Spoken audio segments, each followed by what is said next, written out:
Dengan menggunakan kapal, keluarga Tuan Mur dan Untung melakukan perjalanan. Di Batavia, usaha dagang Tuan Mur meningkat dengan pesat dan Untung mendapat kepercayaan untuk membantu usaha tersebut. Mula-mula hanya hal-hal yang ringan-ringan saja. Kemudian ditugasi mencatat barang-barang yang datang untuk dimasukkan ke gudang dan barang-barang yang akan dikirim. Namun ternyata Untung mampu memikul tanggung jawab yang dibebankan di pundaknya dengan baik. Mengetahui hal tersebut, Tuan Mur merasa puas, membuat rasa sayang Tuan Mur kepada Untung meningkat. Menyusul tugas yang lebih penting yang harus dipikulnya. Aku senang kamu bisa mengerjakan tugas dengan baik. Dan ingat, semua pekerjaan harus diteliti ulang. Jangan ada kesalahan atau keteledoran. Ya Tuan, saya mengerti. Saya akan bekerja dengan baik. Setiap kesalahan akan mengakibatkan kerugian. Dan aku tidak mau rugi. Camkan kata-kataku. Dalam menjalankan tugas kewajibannya sebagai pembantu usaha dagang Tuan Mur, Untung mempunyai kesempatan untuk keluar masuk loji, sehingga mempunyai banyak peluang bertemu dengan masyarakat dan bisa belajar dari mereka. Tanpa diketahui tuannya, Untung belajar agama. Dia percaya bahwa lewat ajaran agama bisa belajar menghargai waktu dan kedisiplinan, tentang kasih sayang dan perjuangan menuju kehidupan yang lebih baik, juga tentang hak manusia untuk mengenyam kemerdekaan. Kita tidak boleh takut kepada siapa saja, kecuali kepada Tuhan Yang Maha Esa. Kita harus terus bekerja dengan tujuan yang positif dan memohon pertolongan serta tuntunan dan pimpinannya, agar cita-cita dapat teraih dengan ridhonya. Kata salah seorang tokoh masyarakat kepada Untung. Untung juga belajar pencak silat. Bahkan kemampuannya dalam hal bela diri patut mendapat ancungan jempol. Karena itu, dalam waktu yang tidak begitu lama, Untung boleh menyandang gelar pendekar. Apalagi ditunjang dengan tubuhnya yang kekar, kuat dan sehat. Sebagai penduduk pribumi, Untung sering sakit hati jika melihat kaumnya yang masih lemah mendapat perilaku tidak adil oleh orang-orang Belanda. Hal tersebut yang kemudian melahirkan keinginan untuk membela bangsanya. Ia sadar bahwa keinginannya tidak mungkin terwujud tanpa tindakan nyata, tanpa usaha dan perjuangan. Aku tidak boleh berpangku tangan, hanya menunggu keajaiban dari langit. Aku harus bertindak, membangkitkan semangat mereka untuk berani melawan ketidakadilan. Berani karena benar. Tuan Mur mempunyai seorang putri yang cantik. Umurnya sebaya dengan Untung. Untung sering bertemu dengannya, sering menemani dan membantu aktivitas sehari-hari. Sering berbincang-bincang dalam banyak hal yang perlu. Karena kedekatan hubungannya, mereka seperti kakak adik. Demikian juga Tuan Mur kepada Untung, sudah seperti anak sendiri. Walau demikian, Untung tahu diri.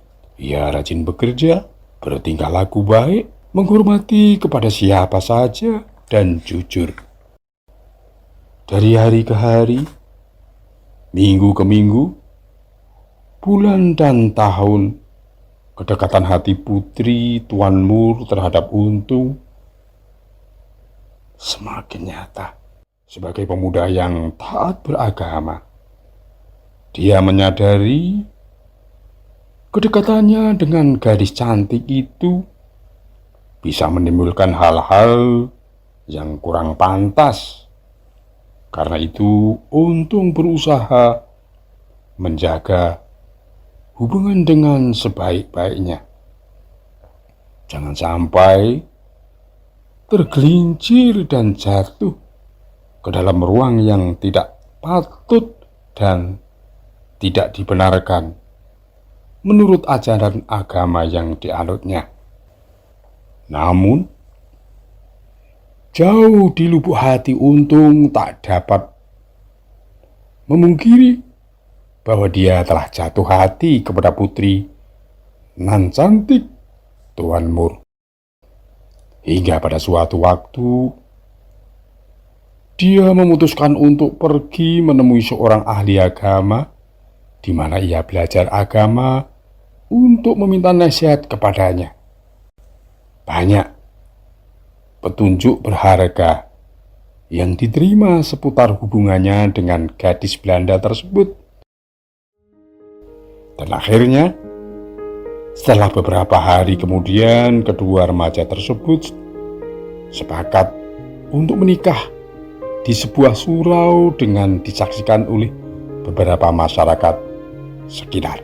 Tuan Moore sangat terkejut mendengar kabar Untung telah menikahi putrinya. Tuan Moore tidak memberi restu pernikahan tersebut, bahkan sangat marah. Untung dimaki-maki dan ditampar berkali-kali.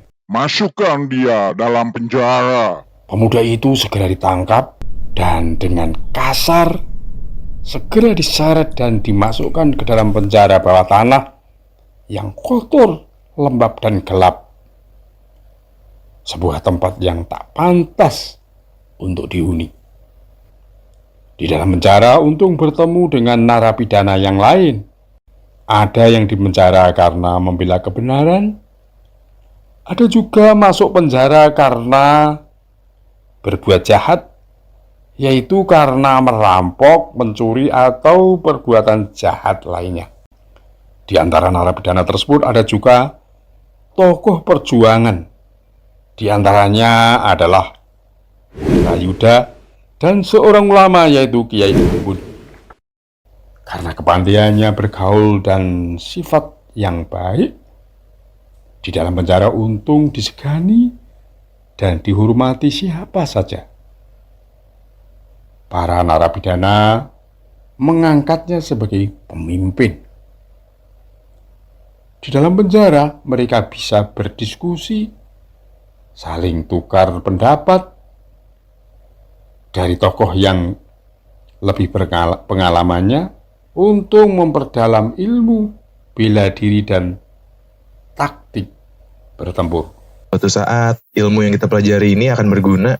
Semua ilmu pasti berguna, namun harus digunakan untuk hal yang positif. Jangan malah untuk yang negatif. Lambat atau cepat kita pasti mati dalam penjara yang kejam ini. Mati dalam penjara adalah mati konyol, mati sia-sia tanpa guna. Karena itu kita harus berusaha untuk keluar. Benar, kita harus membebaskan diri dari kungkungan tembok penjara yang tebal ini. Jika kita lari, pasti dikejar. Benar, pasti dikejar. Akhirnya kita tertangkap dan masuk lagi dalam penjara. Harus melakukan perlawanan. Mungkin yang mengejar jumlahnya banyak. Lagi pula bersenjata lengkap. Jika bersatu, kita akan menjadi kuat. Pasti bisa mengalahkan mereka. Untuk lari, kita mesti mempersiapkan diri. Tidak asal-asalan. Lebih baik mati dalam usaha membebaskan diri dari penjajahan dan kesewenangan. Ternyata pernyataan Untung disambut baik oleh semua yang ada di dalam penjara. Semua sepakat dan berjanji untuk tetap setia menegakkan kebenaran dan melakukan perlawanan terhadap ketidakadilan. Berhasilkah mereka meloloskan diri dari penjara? Ikuti episode berikutnya.